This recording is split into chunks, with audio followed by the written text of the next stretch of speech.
एक छोटा सा एग्जाम्पल लेते हैं and the example goes like this. सब लोग कॉपी में इस एग्जाम्पल को मेंशन कर लें।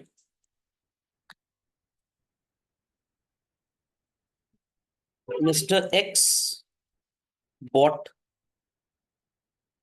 अ packet of milk from the store of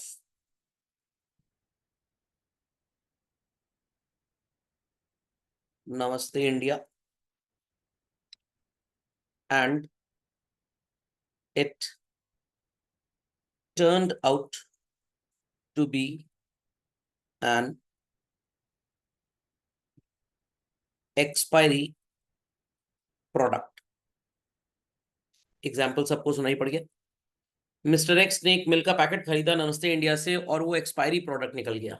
expiry product का मतलब उस पर डेट लिखी थी, so called date of packing as 20th जुलाई 2024 और उस पर लिखा था यूज इट बाय 22nd जुलाई 2024 और मिस्टर एक्स ने इस पैकेट को बाय किया on 23rd July 2024। So in that case अब 23 तारीख को उसको वो वाला दूध का पैकेट मिल गया जो 22 तारीख को ही एक्सपायर हो गया था। तो अगर ये इस प्रोडक्ट को कंज्यूम करेगा तो चांसेस आर देयर कि इसकी तबीयत खराब हो जाए, चांसेस आर देयर कि इसको डायरिया हो जाए, चांसेस आर देयर कि इसको फूड पॉइजनिंग हो जाए, कुछ भी हो सकता है। 99% चांसेस, क्योंकि ये इंडियन है, इसे कुछ भी नहीं होगा। समझना क्या? या अगर मैं और प्रॉपरली बोलूं तो 99.99% इसे कुछ भी नहीं होने वाला। सिर्फ 0.001% चांस है कि इसे कोई नुकसान या कोई बीमारी हो जाए। Is that clear? But again product पे, खाने पीने के सामान पे ये डेट्स इसलिए लिखी जाती हैं ताकि बायर सतर्क हो जाए, जो इसको परचेज कर रहा है उसको ये पता लग जाए कि भाई ये प्रोडक्ट बेस्ट कब तक रहेगा। तो 20 तारीख उसकी डेट ऑफ पैकिंग थी, 22 तारीख उसका सो कॉल्ड बेस्ट यूज था और उसने कब खरीदा? 23rd ऑफ जुलाई को। तो इन दैट केस अब मिस्टर एक्स को क्या करना चाहिए? चलो बताइए, what mister x should do now. Packet तो खरीद ही चुका है वो, क्या करे सबसे पहला काम? चलिए, तो सबसे पहला काम वो करेगा, he'll so called visit the store and complaint। और अल्टीमेटली स्टोर वाले को क्या करना चाहिए? As a good businessman children, उस पैकेट को रख लेना चाहिए या वापस नहीं करना चाहिए, रिटर्न कर लेना चाहिए। तो store should take the return basically. हो सकता है कि store should take the return as well as exchange the product. I repeat children, as well as exchange the product. हो सकता है कभी कभी स्टोर बोलेगा कि भाई हमारे पास प्रोडक्ट है नहीं, you can take refund of money basically. तो ये सारी चीजें बेसिकली हो सकती हैं अगर इस प्रोडक्ट में कोई भी गड़बड़ी नजर आ गई तो। मेरे साथ एक बार ऐसा हुआ था, नमस्ते इंडिया के स्टोर से लिटरली मैंने लास्ट ईयर कुछ खरीदा और उन्होंने 4 पैकेट, मैंने उनसे शायद मिल्क खरीदा था, मट्ठा खरीदा था, कुछ था इस तरह का। एंड इट टर्न आउट कि एक पैकेट एक्सपायरी वाला था, बाकी 3 ठीक थे। तो I went to their shop, तो बड़े पोलाइट और बड़े जेनरस टाइप के थे। उन्होंने एक फॉर्म फिल करवाया, कंप्लेंट फॉर्म मेरे से, और मेरे को उन्होंने बोला कि सर हमारे पास प्रोडक्ट अभी तो है नहीं, आप ये प्रोडक्ट वापस दे जाइए या ले जाइए, जैसी आपकी मर्जी, क्योंकि अब बेचेंगे तो है नहीं हम इसको, और आप हमसे 2 दिन के बाद आके दूसरा प्रोडक्ट ले लीजिएगा। मेरे को बहुत गुस्सा चढ़ी। मैंने कहा ये कौन सी बात है भाई, मेरे को प्रोडक्ट की जरूरत आज है तो आप मेरे पैसे वापस कर दो। था 30 रुपीज का, शायद वो 20 रुपीज का, तो मैं कहीं और से ले लूँ। कह रहे सर कंपनी पॉलिसी है। अब गुस्सा तो बहुत चढ़ी, क्या करते, 20 रुपए की बात थी, चलो ठीक है। तो प्रोडक्ट हमने उनको वापस कर दिया। 2 दिन बाद में फिर गया, कह रहे सर वो पर्सन नहीं है, स्टाफ नहीं है, वगैरह वगैरह, ड्यूटी चेंज हो गई। तो मैंने कहा व्हाट शुड आई डू? कह रहे सर 1-2 दिन और वेट कर लीजिए। मैंने कहा मैं जा रहा हूँ कंप्लेन करने। जैसे ही इतना बोला कि मैं जा रहा हूँ कंप्लेन करने, दे सेड अच्छा सर आपने पैसे वापस ले लीजिए। तो फिर उन्होंने मेरे को पैसे वापस कर दिए, और जो प्रोडक्ट दिया था सो कॉल्ड वो भी हम उस दिन वापस ही ले आए थे, और उसको हमने कंज्यूम भी कर लिया था, और आज तक कुछ नहीं हुआ। तो अगेन 99% केसेस में कुछ होता ही नहीं है, बट 0.01% केसेस में we should not take the risk basically. So बच्चों ये हुआ क्या? ये हुआ एक्चुअली कंज्यूमर का प्रोटेक्शन। तो कंज्यूमर के प्रोटेक्शन के हिंदुस्तान में काफी ढेर सारे कानून हैं। तो सबसे पुराना जो हमारे देश में कानून है children, it is consumer protection act 1986, जो कि पुराना कानून हो चुका है। प्रैक्टिकली सब कुछ सेम है पुराने नए में, बस थोड़े से डिफरेंसेस हैं। और नया जो आया that is in the year 2019। The only difference is this कि as per old law children, अगर आपका नुकसान सो कॉल्ड 20 लाख रुपए तक का होता है तो आप कहां कंप्लेन कर सकते हैं। 20 लाख से ऊपर है बट 1 करोड़ रुपए से कम है तो आप कहां कंप्लेन कर सकते हैं। और अगर 1 करोड़ से ज्यादा का है तो आप कहां कंप्लेन करेंगे। बस ये नए और पुराने लॉ में बेसिक चेंज आया है, एल्स प्रैक्टिकली कोई खास चेंज इनमें आया नहीं है। तो पुराने लॉ के accordingly there were 3 bodies, 3 tier system होता है चिल्ड्रन। सबसे पहले आप कहाँ कंप्लेन करेंगे, उसके बाद कहाँ कंप्लेन करेंगे और उसके बाद कहाँ कंप्लेन करेंगे। First and foremost it is district commission, then it is a state forum and it is national commission basically. तो ओल्ड लॉ सेड 20 लाख तक का अगर आपका क्लेम है, आपको 20 लाख रुपए तक की डैमेज हुई है, you can go to district commission. 20 lakh से 1 करोड़ तक की डैमेज है तो आप कहाँ जाएंगे, स्टेट कमीशन या स्टेट फोरम में। 1 करोड़ से ऊपर की कंप्लेन है तो कहाँ जाएंगे, नेशनल में। Now these values have been changed. अब ये जो वैल्यूज हैं समय के हिसाब से दुनिया आगे निकल गई। तो ये जो आपको नजर आ रहा है children 20 lakh, this has become 1 crore. ये जो 20 लाख टू 1 करोड़ नजर आ रहा है ये बन गया 1 से 10 करोड़, और ये बन गया 10 crore plus.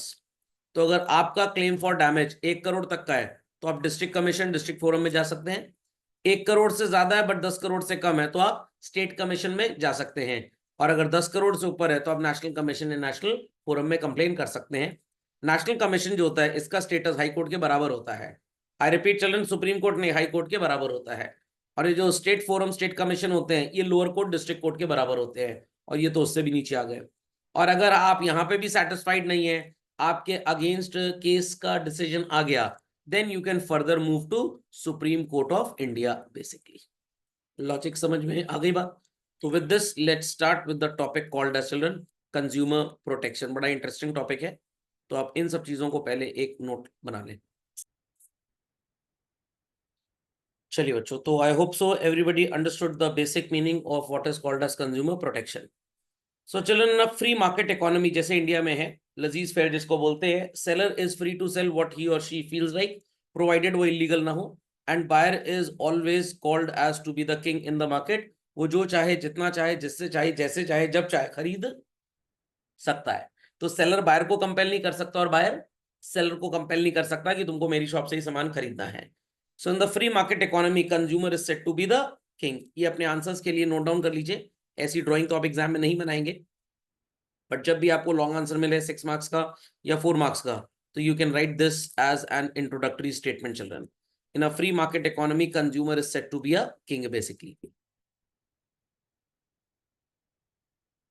And children, many a times we have observe कि ये जो बिजनेसमैन होते हैं, मैं किसी को डिफेम नहीं कर रहा हूँ, ये ज्यादा प्रॉफिट और सेल के चक्कर में, ज्यादा प्रॉफिट कमाने के चक्कर में क्या करते हैं, कभी कभी कस्टमर्स को गलत सामान बेच देते हैं, कभी कभी एमआरपी के ऊपर अपना एक स्टिकर लगा देते हैं। तो ये सब multi so called faceted activities, ज्यादा प्रॉफिट कमाने के चक्कर में हरकतें लोग करते हैं, दो ये सोसाइटी के लिए एकदम गलत है।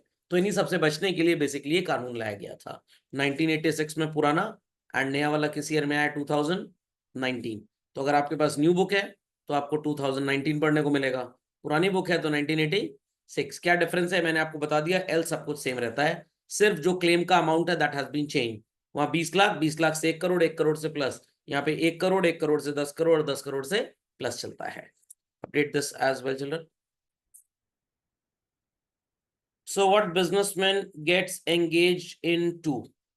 Dishonest, झूठ बोलना। Many a time it happens, view product आपको दिखाएगा, आप कहेंगे थोड़ा बड़े साइज का पैकिंग दे दो because small size is expensive, कहेगा आता ही नहीं है, आई रिपीट कहेगा आता ही नहीं है। बट आप ऑनलाइन सर्च करते हैं तो आपको बिग बास्केट नाउ पे मिल जाता है, फ्लिपकार्ट पे प्रोडक्ट मिल जाएगा, तो आपका भरोसा थोड़ा शॉपकीपर से उठ जाता है।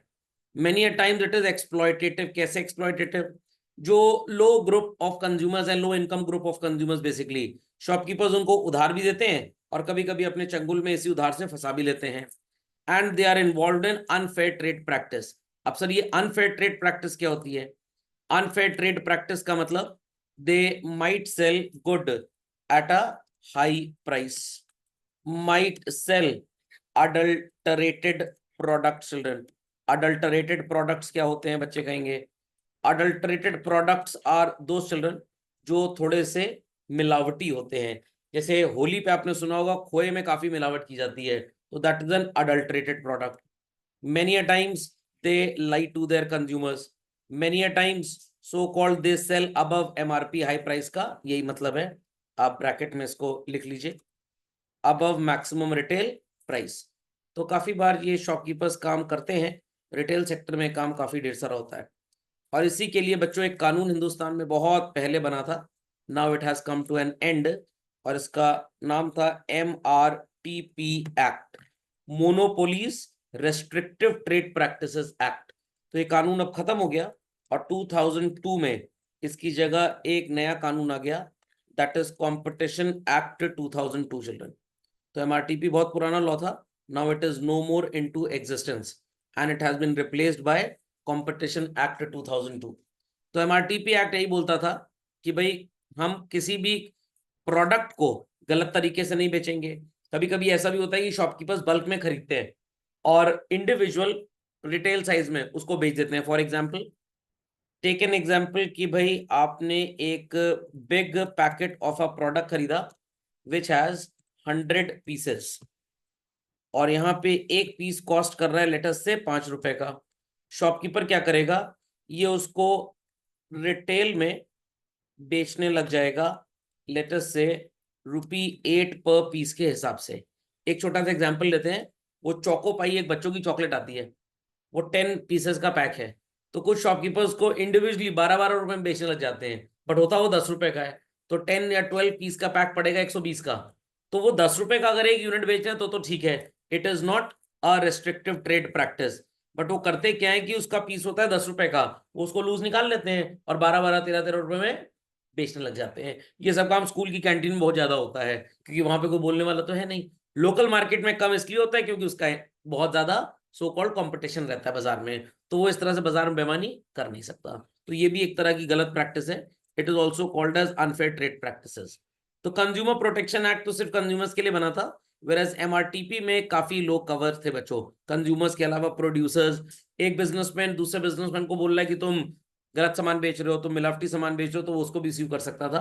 ये सब MRTP में था, बट कंज्यूमर प्रोटेक्शन में ऐसा कुछ भी नहीं है। तो I hope so people understood what is the meaning of unfair trade practice. समझ में आ गया? और ये जो मोहल्ले का ग्वाला होता है, ये भी दूध में हमेशा पानी मिला के बेचता है, बट आपके पास एविडेंस नहीं होता है, तो ये भी एक तरह की व्हाट अनफेयर ट्रेड प्रैक्टिस। बाजार में दाल मोठ बिकती है बच्चों, मिर्च होती है उसके अंदर, बट कभी कभी वो रेड चिली और ग्रीन चिली नहीं यूज करते, एक कोई केमिकल आता है, उसको अब एक चुटकी खा लेंगे तो कम से कम 1-1.5 चम्मच रेड चिली का काम करेगा। तो ये इस्तेमाल करना भी एक तरह की अनफेयर ट्रेड प्रैक्टिस है। इवन इंडिया में चल रहे हैं रिफाइंड ऑयल जो बिकता है, इसमें पामोलियम बहुत ज्यादा यूज होता है, और पाम ऑयल कुछ कंट्रीज में बैन है, इसी वजह से इंडिया में हार्ट पेशेंट्स और कैंसर पेशेंट्स बढ़ते जा रहे हैं। तो this is all called as what, unfair trade practice. समझ गए इस बात को? Must have copied by all children. चलिए, तो इन्हीं ट्रेड प्रैक्टिसेस के लिए क्या करते हैं, just now I have told everybody children, defective and unsafe products बेचेंगे आप। स्पेशली क्रैकर्स की अगर बात करें, कितने लोकल छाप क्रैकर्स आते हैं, उसमें इस्तेमाल करने का तरीका लिखा ही नहीं होता। Many a times they are adulterated, मिलावटी। एडवर्टाइजमेंट में दिखाएंगे कुछ और बेचेंगे कुछ और ये many a time hoarding, hoarding का मतलब जमाखोरी, अपने पास स्टॉक भर लेंगे और कहेंगे बाजार में क्वांटिटी अवेलेबल है नहीं, and as a result what they do black marketing, product का प्राइस बढ़ा दिया, स्टॉक कर लो, कस्टमर आए उससे को हमारे पास प्रोडक्ट है नहीं, और कस्टमर फिर बेचारा मजबूर हो जाएगा, एंड व्हाट ही और शी वुड से, अच्छा ठीक है थोड़ा पैसा ज्यादा ले लो, थोड़े महंगे में प्रोडक्ट बेच दो, तो इनको मौका मिल जाता है ज्यादा प्रॉफिट कमाने का। तो these so called malpractices they happen to do children, make a note of this. So prior to this consumer protection act children, हमारे देश में एक कानून हुआ करता था जो आज भी है, it is sale of goods act 1939। ये क्या था सर?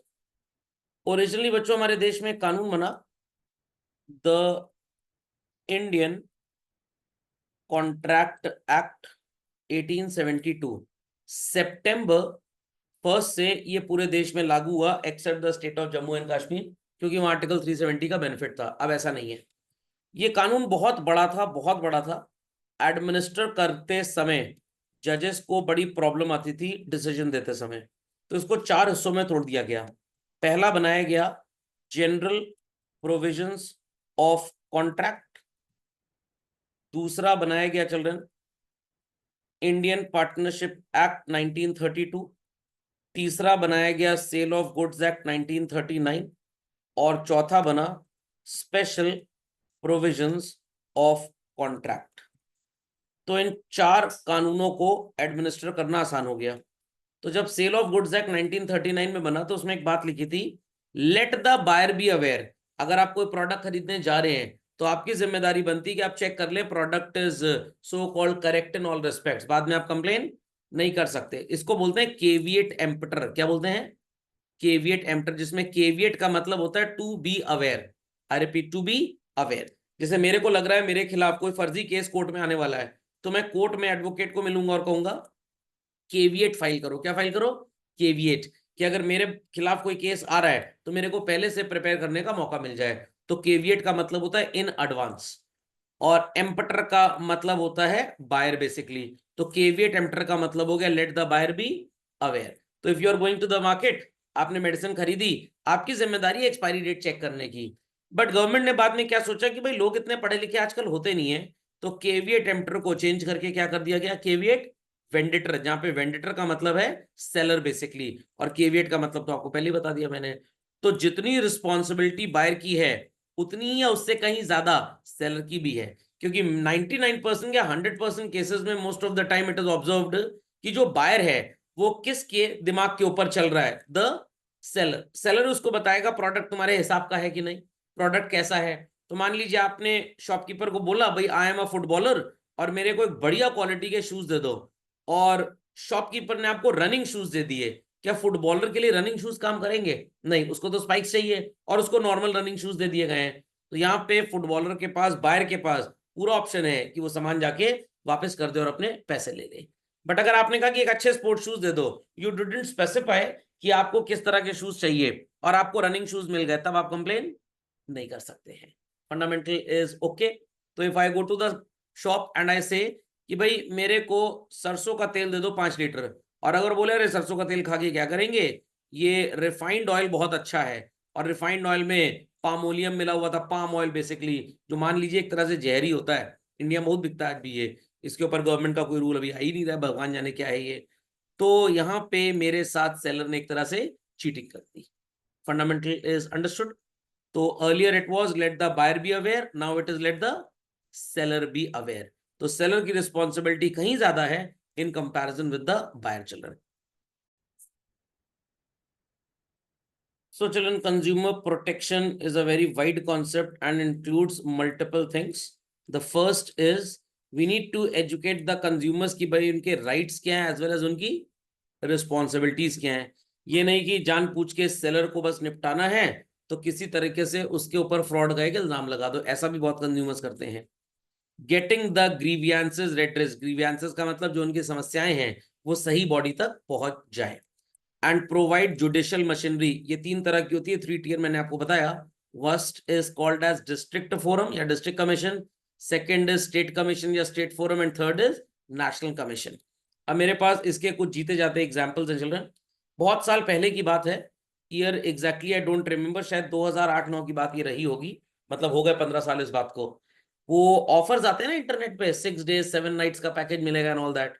तो भाई every year family use to go out of town during vacations, तो पापा सेट की चलो एक ऑफर खरीद ही लेते हैं, काफी ल्यूक्रेटिव और अच्छा लग रहा है। तो बच्चों आपने इंडिया टुडे ग्रुप का नाम सुना है? आंसर, इन्हीं का एक बिजनेस वेंचर है जिसको ये बैगेट टुडे बोलते हैं। क्या बोलते हैं? Baguette today. तो इनका एक एडवर्टाइजमेंट आया इंटरनेट पे, अब उस समय उतना यूजर फ्रेंडली तो थे नहीं इंटरनेट से, तो हमने सोचा चलो खरीद लेते हैं। 25,000 रुपए का ऑफर था ये, एंड ऑफर वाज दिस कि ऑल इंडिया आपको so called 3 nights and 4 days का हॉलीडे पैकेज मिलेगा। क्या मिलेगा? हॉलीडे पैकेज मिलेगा, और मिनिमम 2 स्टार की रेटिंग होगी होटल की minimum, and it could range up to even 3 star and 5 star. तो वी थॉट कि भाई 2 स्टार रेटिंग भी होगी तो लगभग खर्चा खाना पीना सब मिला के अगर एक साल में 3 दिन का बेनिफिट भी ले लिया तो लगभग 10,000 तो कवर हो जाएंगे। और ये 5 साल का प्लान था कि भाई आप 25,000 रुपये दे दीजिए और आप 5 साल कंसेक्यूटिवली इस ऑफर को यूज कर सकते हैं। तो वी पेड चिल्ड्रन। पे करने के 3 दिन के अंदर हमारे पास एक ईमेल आया और एक चिट्ठी पत्री भी शायद आई थी, जिसमें लिखा था कि आपको एक डफल बैग मिलेगा 999 का और एक रेबैन का चश्मा मिलेगा। हम लोग और खुश हो गए, भाई डफल बैग और रेबैन का चश्मा ही 10,000 रुपये का तो होगा ही कम से कम। तो बच्चों कुछ नहीं आया, ना डफल बैग आया ना रेबैन का चश्मा ठेंगा। तो वी थॉट कि चलो आएगा आएगा। कंप्लेन की, कंप्लेन का रिप्लाई आया भाई पोस्टल डिले वगैरह वगैरह। 3 महीने बीत गए। अब वेकेशन सीजन जब स्टार्ट हुआ तो we thought to check these people और इनसे पैकेज मांगा जाए। अब कोई फोन ही ना उठाए, तो समझ गए थे पूरी तरह से 5-6 महीने के अंदर कि 25,000 रुपये माता वैष्णो देवी को दान कर दिया, यही समझ लिया जाए। फिर उसके बाद एक कॉल आया और सेम नंबर से कॉल आया, बट कंपनी का नाम अब बदल चुका था और अब कंपनी का नाम बैग इट टुडे हो गया था। मतलब earlier it was some other company, second time when we got a call तो बैग इट टुडे से बोल रहे हैं हम लोग, इंडिया टुडे ग्रुप का एक बिजनेस वेंचर है वगैरह वगैरह। तो हम लोग समझ गए फ्रॉड कंपनी है। तो जब बोला कि भाई ये तो पहले भी हो चुका, उसने फोन काट दिया। फिर सोच चुके थे 6-8 महीने बीत चुके, साल भर हो चुका था कि पैसे तो वापस ठेंगा वापस मिलने वाले हैं। तो एक वेबसाइट नजर आई बच्चों, akosha.com। अभी भी ये वेबसाइट एग्जिस्ट करती है बट डोमेन नेम इसका चेंज हो गया है। आप गूगल पे akosha.com करेंगे तो आपको कंज्यूमर ग्रीवियंस रिट्रेसल सर्विसेज नजर जरूर आएंगी, but the name has change now. तो akosha.com वाले करते क्या है, ये एक तरह से लीगल एडवाइजर होते हैं और ये कहते हैं कि आप 500 रुपये हमको दे दीजिए, हम आपका केस पूरा समझेंगे और गारंटी है कि भाई पैसा आपका दिलवा देंगे वापस। तो वी थॉट कि भाई जहां पे 25,000 रुपए का नुकसान है, चलो 500 का एक जुआ और खेल लेते हैं। सोच लेंगे 25,500 गया, अगर नहीं मिला तो 25,500 और नहीं तो मिल ही जाएगा। जैसे ही बच्चों यहाँ कंप्लेन की तो दे हैव अ सिस्टम कि आपका पूरा केस पहले समझेंगे। और फिर इनकी वेबसाइट पे जब देखा तो इस तरह के टूर पैकेज वालों बहुत लोग बेवकूफ बने हुए थे हमारी तरह। तो हमने कहा चलो उनका पैसा आया तो हमारा भी आ जाएगा। तो 500 रुपये और दे दिया फिर हम लोग ने। देर आफ्टर इन्होंने पूरा केस वेस समझा, फिर बोला कि हम आपको एक टेक्स्ट भेज रहे हैं, उसको 100 रुपए के स्टैम्प पेपर पे टाइप करवा के हमको कोरियर करा दीजिए साइन करके, नहीं तो हम केस कैसे फाइल करेंगे आपके बिहाफ पे। तो हमने ये काम भी कर लिया। तो चलो 2500-600 लग गए। यू वोंट इमेजिन चिल्ड्रन, 15 दिन के अंदर कॉल आ गया उसी कंपनी से कि सर आपने हमारी कंप्लेन कर दी। तो पापा सेड कि भाई आप इस तरह से हरकतें कर रहे हो तो हमारी मजबूरी बन गई। कह रहे हैं हम आपको पैकेज दे रहे हैं। पापा इनका पैकेज नहीं चाहिए, मेरे को सिर्फ पैसा वापस चाहिए। और नहीं तो 5 लाख रुपए का मानहानि का मतलब कंटेम्प्ट का, बेइज्जती का केस करूंगा। क्या नहीं सर आप परेशान मत हो, आप अकाउंट नंबर दीजिए। अकाउंट नंबर दिया, फिर 1-2 महीने टहलाने लग गए लोग। फिर एक ईमेल इनको किया गया तो इन्होंने कहा सर वो थोड़ा सा डिले हो गया, आपका पैसा 1 हफ्ते के अंदर आ जाएगा। लगभग 4-5 दिन में पैसे 25,000 पूरे पूरे आ गए। नहीं तो हम तो सोच के बैठे थे कि पैसे गए काम से। लॉजिक समझ में आ गया। तो रियल केस स्टडी है कंज्यूमर प्रोटेक्शन की, समझ लीजिए। तो ये काम किसने किया हमारे लिए? आकोशा वालों ने किया। What they did, they educated us, they got our grievance redressed. और अगर ये भी कुछ ना कर पाते तो हम district forum, state commission, national commission ऐसी जगहों पे शायद जाते फिर। और यहां पे भी provision for free legal aid है as a fundamental right laid in the constitution from article 12 to 35। आप फोकट में अपना केस रजिस्टर कर सकते हैं कोर्ट में। Fundamental is understood. अभी पिछले हफ्ते मेरे साथ हुआ, जियो का रिचार्ज करना था घर के नंबर पे, मैंने गलती से अपने ही नंबर पे रिचार्ज कर लिया। तो I call to the operator and she said कि सर परेशान होने की जरूरत नहीं है, 2 आवर्स के अंदर आप प्लान को कैंसिल कर देंगे तो 10 दिन के अंदर आपका पैसा वापस आ जाएगा। मैंने कहा तो बहुत बढ़िया बात है। फिर मैंने 2 आवर्स के अंदर प्लान कैंसिल किया और बच्चों 30 मिनट्स के अंदर money came back basically. Logic समझ में आ गया। तो काफी तो कंपनीज भी आजकल अवेयर हो गई हैं कि अगर हम कंज्यूमर को परेशान करेंगे तो हमारी बैंड कायदे से बजाई जा सकती है। तो इट इज बेटर कि हम कंज्यूमर को परेशान करें ही ना।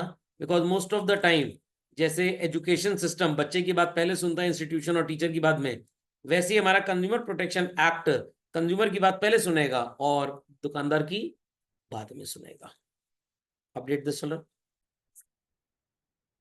चलिए let's continue further. So there are 2 categories of advantages, children. First for the consumers and other for businessmen. तो बिजनेसमैन को क्या एडवांटेज है ये भी आप पढ़ेंगे इसी एक्ट के अकॉर्डिंगली, एंड कंज्यूमर्स को क्या एडवांटेज है ये भी आप पढ़ेंगे इसी एक्ट के अकॉर्डिंगली। ओके, तो let's study first and foremost what are the advantages to the consumers. पहला एडवांटेज, हमारे consumers in many cases are totally innocent, उनको पता ही नहीं होता है कुछ और बेचारे चीट कर लिए जाते हैं। जैसे ज्वेलरी शॉप वाले जो होते हैं, ये बताते कुछ और है प्रैक्टिकली और देते कुछ और है। बट अगर आप किसी ब्रांडेड ज्वेलरी स्टोर से ज्वेलरी खरीदेंगे तो they give you a certificate. इसीलिए गवर्नमेंट ने बोला कि भाई जितने भी ज्वेलरी शॉप वाले हैं ये हॉलमार्क ज्वेलरी बेचेंगे, डायमंड सर्टिफिकेशन जैसे IJA, Indian jewellers and bullion association and all that, इन सब के सर्टिफिकेशन होंगे, इन्हीं के साथ प्रोडक्ट बिकेगा, बिना इनके प्रोडक्ट बिक ही नहीं सकता। तो गवर्नमेंट भी काफी एफर्ट करती रहती है। कंज्यूमर्स आर अनऑर्गेनाइज, जैसे हमें नहीं पता था कि भाई अगर हमारा नुकसान हुआ तो हम कहाँ जाएं, तो वो तो तुक्के से नजर आ गया, कंज्यूमर प्रोटेक्शन वगैरह वगैरह गूगल पे टाइप किया तो akosa.com website as I said वो आ गया। And they in most of the cases use to exploit the consumers. तो इन्हीं 3 रीजंस की वजह से जरूरत पड़ती है बच्चों कंज्यूमर प्रोटेक्शन की। ये 3 चीजें ना होती तो शायद कंज्यूमर प्रोटेक्शन की कोई जरूरत ही ना होती। अगर हर इंसान अपने स्कूल लाइफ में कंज्यूमर प्रोटेक्शन के बारे में पढ़ ले तो दे आर नॉट इनोसेंट, उनको पता है। अगर कंज्यूमर्स के लिए एक ऑर्गेनाइजेशन बन जाए और हर कंज्यूमर वहां पे अपना रजिस्ट्रेशन करा ले और कभी भी उसके खिलाफ कुछ गड़बड़ होता है तो वहां पे कंप्लेन कर सकता है जाके, तो उनका एक्सप्लॉयटेशन ऑटोमेटिकली रिड्यूस या नलिफाई हो जाएगा चिल्ड्रन। तो consumers do not know what we need to apply when we are so called exploited by the shopkeepers। जब हमें चीट किया जाए तो हम क्या कर सकते हैं, तो इसलिए बहुत जरूरी है कंज्यूमर्स को एजुकेट करना। तो मैं आपको एजुकेट कर रहा हूं, आपका काम है अपने मोहल्ले में लोगों को एजुकेट करना। किसी से भी बात करें उनको बोलिए कि भाई अगर आपको ऐसा लगे कि शॉपकीपर ने आपको चीट किया, गलत प्रोडक्ट दे दिया, तो आप कहाँ कहाँ जाके कंप्लेन कर सकते हैं। Fundamental logic is clear. और मैनी अ टाइम शॉपकीपर्स को लगता है कंज्यूमर है, पढ़े लिखे तो है नहीं, बट उसको क्या पता कि भाई गूगल का जमाना है, इंटरनेट है, तो बैंड बजाई जा सकती है। इवन जब आप प्रोडक्ट खरीदते हैं ऑफलाइन स्टोर में तो कोई रिटर्न फैसिलिटी देता नहीं है, बट ऑनलाइन में 1 वीक 10 डेज 15 डेज की रिटर्न पॉलिसीज देयर, और यहाँ पे भी चीटिंग होने लग गई है। कितने लोग ऐसे हैं मिंत्रा से प्रोडक्ट खरीदेंगे, टैग उतार देंगे, शादी में कपड़ा पहन लेंगे और फिर टैग को फेविक्विक से जोड़ देंगे ताकि देखने में ना पता लगे। तो अब इन कंपनीज ने क्या किया है कि भाई 24 आवर्स के अंदर आप रिटर्न प्लेस कर दीजिए। व्हाट, 24 आवर्स के अंदर, और 24 आवर्स के अंदर आपको रिटर्न अगर प्लेस आपने नहीं किया तो प्रोडक्ट आपसे वापस नहीं लिया जाएगा। हिंदुस्तान में सब हरकतें कंज्यूमर्स की ज्यादा होती हैं, इसलिए काम किया जा रहा है। तो जैसे विमेन्स प्रोटेक्शन, चाइल्ड राइट्स के लिए इतने कानून बन गए, अब कुछ लोग अनड्यू एडवांटेज भी उठाने लग गए इन कानूनों का, वैसे ही कंज्यूमर्स भी अनड्यू एडवांटेज उठाने लग गए हैं बच्चों। So consumers are unorganised. India में ऐसे ऑर्गेनाइजेशन नेग्लिजिबल हैं जो मैंने आपको समझाया भी akosa.com, जिससे कंज्यूमर्स का इंटरेस्ट प्रोटेक्ट हो पाए या हम प्रमोट कर पाए उनके बीच में इन बातों को कि if you are feeling cheated you can complain to us. तो they are not organised basically, so nobody is there to take care of their benefit children. That's why consumer protection की बहुत ज्यादा जरूरत है। तो आप भी अपने मोहल्ले में ये काम कर सकते हैं। आप एक व्हाट्सएप ग्रुप बना लीजिए और उसमें मोहल्ले वालों को ज्वाइन करा लीजिए और बोलिए कि भाई अगर कोई शॉपकीपर आपको चीट करता है तो you can file the complaint like this basically. But again यहाँ पे अब ये ना हो कि कंज्यूमर चीट करने लग जाए शॉपकीपर्स को। Okay, update quickly children. Going on to the last benefit to the consumers, they are exploited by these n number of things children. They sell the product at a higher price, झूठ बोलते हैं product में क्या है, advertisements show something else but the product is something else, जमाखोरी कर लेते हैं, एज अ रिजल्ट स्टॉक को स्टोर कर लेंगे और कंज्यूमर से कहेंगे अभी प्रोडक्ट अवेलेबल नहीं है। जब कंज्यूमर कहेगा ठीक है भाई थोड़ा सा ज्यादा पैसा ले लो कहीं से अरेंज कर लाओ, तो they happen to get the chance of black marketing. और कंज्यूमर्स को इन्हीं सब चीजों के लिए प्रोटेक्शन चाहिए। तो जब तक ये कानून नहीं था काफी चीटिंग की जाती थी कंज्यूमर्स के साथ, अब बहुत कम हो गया है। अब तो काफी कंपनीज को बोला गया है कि आपको लाइसेंस ही नहीं मिलेगा बिजनेस का जब तक आप एक एक्सक्लूसिव कंज्यूमर प्रोटेक्शन सेल या ग्रीवियंस सेल का नंबर, फोन नंबर अपने प्रोडक्ट के पीछे लिखेंगे नहीं। तो मैंने ये टाइम आपको हेल्पलाइन नंबर मिलता है 1800 से स्टार्ट होता है, तो ये जरूरी हो गया कंपनीज के लिए। चलें नेक्स्ट लेक्चर में we'll be doing the advantages to the businessman.